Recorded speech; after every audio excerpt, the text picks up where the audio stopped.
Imagine living in a small room that you can't leave with very little human contact. You can't see your family, you can't go outside.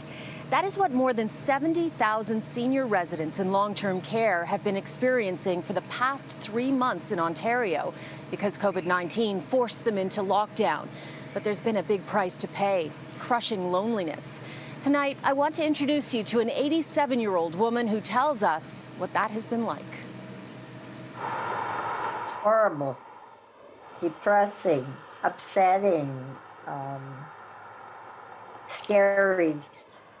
Meet 87-year-old Devora Greenspan, a great-grandmother and retired special ed teacher. Her son describes her as effervescent.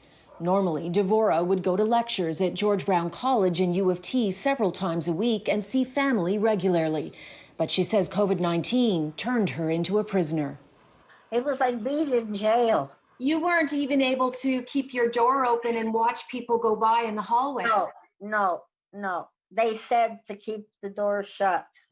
But slowly, ever so slowly, life is starting to get just a little bit better.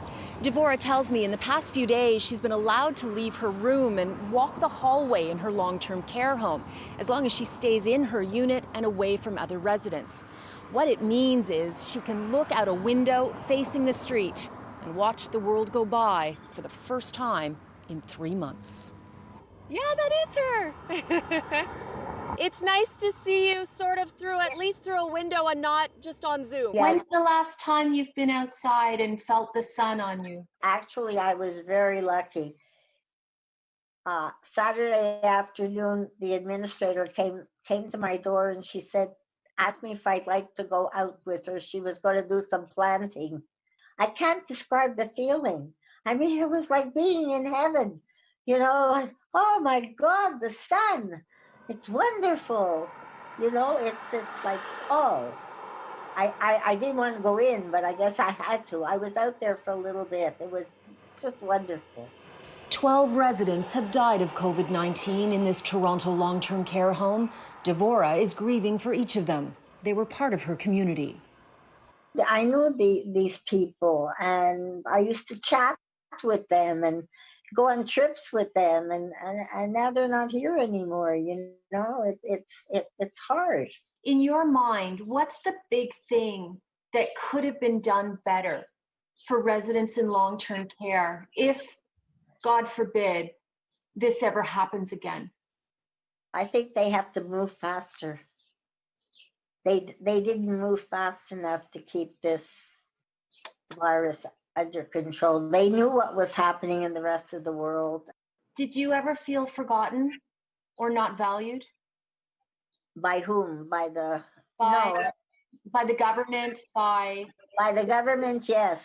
I definitely. I mean, just because we are old doesn't mean to say you plunk us in a home and give us the lousiest food, the minimum team members to look after us. They have to realize that we can contribute. Devora praises the staff at her long-term care home and says she understands the lockdown was to try and keep her safe. Starting tomorrow, the Ford government will allow outdoor visits. One family member can go once a week if they've been tested and stay at a distance. Devora can't wait to see her daughter first, but says she will cry because she won't be able to hug her.